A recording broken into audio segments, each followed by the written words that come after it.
of self. The philosophy of self is the study of the many conditions of identity that make one subject of experience distinct from other experiences.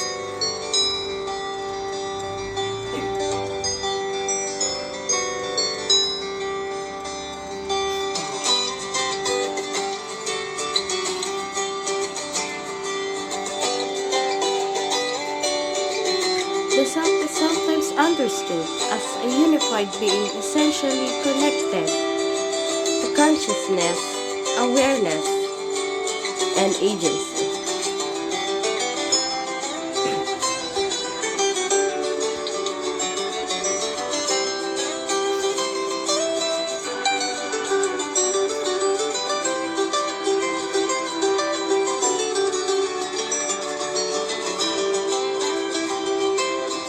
Throughout the history, the concept of self has received a myriad of description and analysis from a host of philosophers, researchers, and even scholars.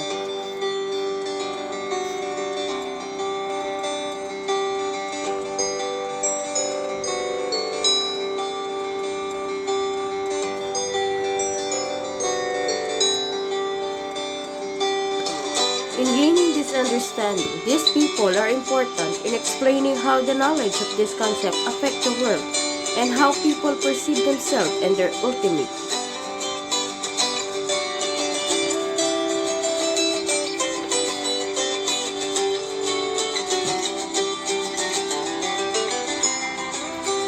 An understanding of self, therefore, appears a person's identity in a social environment, allowing him or her to recognize others besides oneself.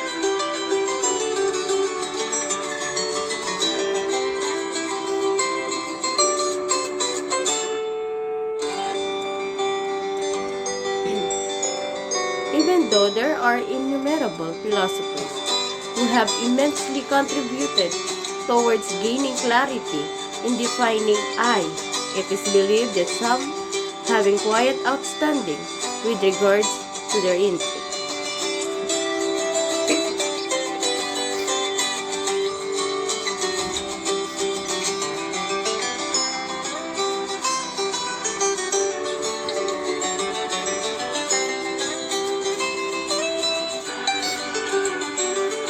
In this category lies Rene Descartes, whose findings remain essential in defining the concept of self and how this definition affects people's thinking and interaction.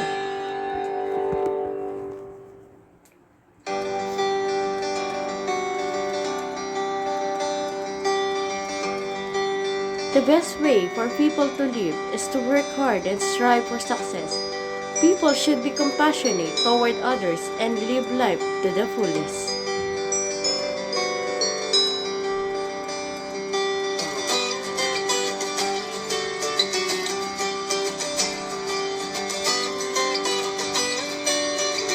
We have to make and maintain friendships. We have to try to advance in our careers and raise families. We have to try and help.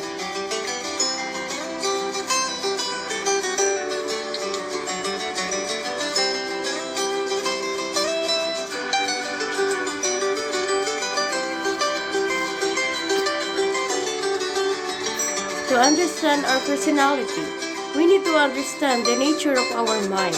The mind is made up of two parts, the consciousness and subconscious mind.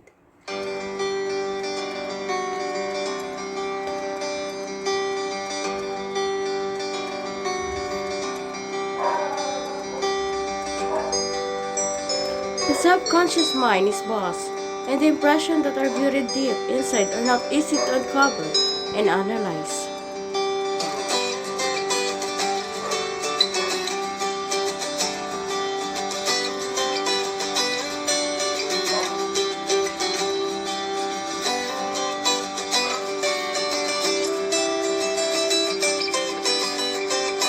However, ever so often during the day ones and react to some event and situation negatively.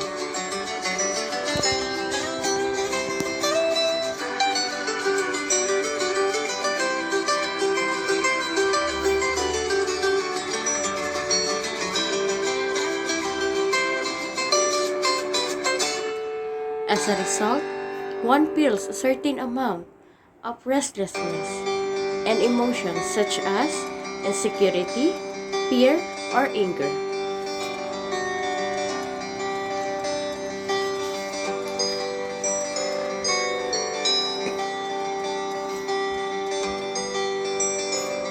Most of us plod on through our daily lives, not taking a moment to pause and introspect and ask to why we experience that emotion in the first place.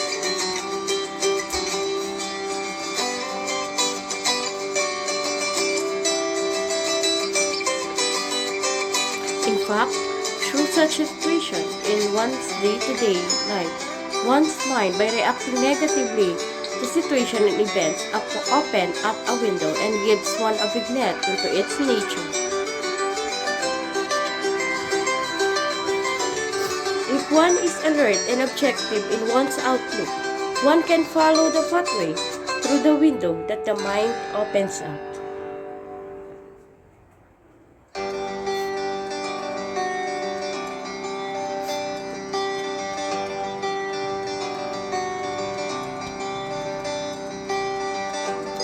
As a result, through this process, one begins to gain greater self-awareness as to how one's mind works and how it responds to various stimuli.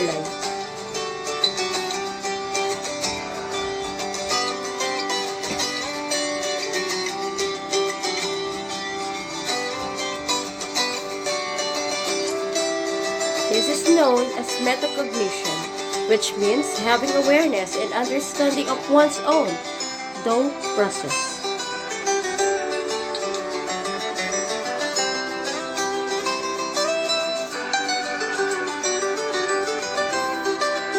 This particular type of self-development pertains to becoming conscious of one's own body and mental state of being, including thoughts, action, ideas, feelings, and interaction with others.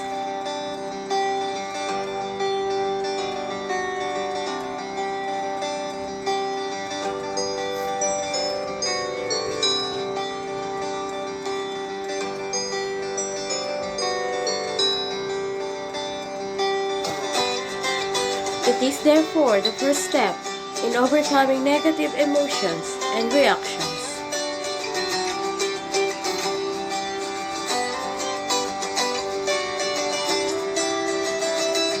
If you know yourself, the good, the bad, and the ugly, you can start to accept who you are, exactly as you are.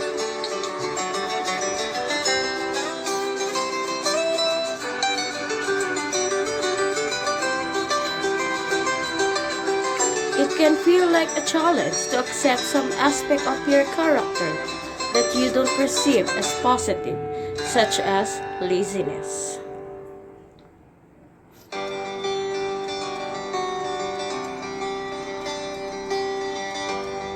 However, if that is part of you, it is important to honor that instead of denying it, it is still there even if you deny it.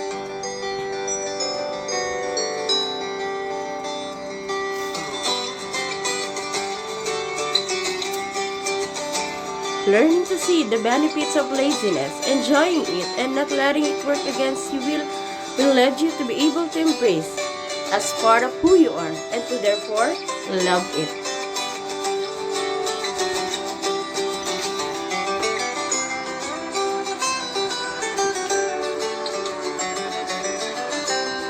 From love, you can move on to nurturing, to growing, developing, thriving, and flourishing.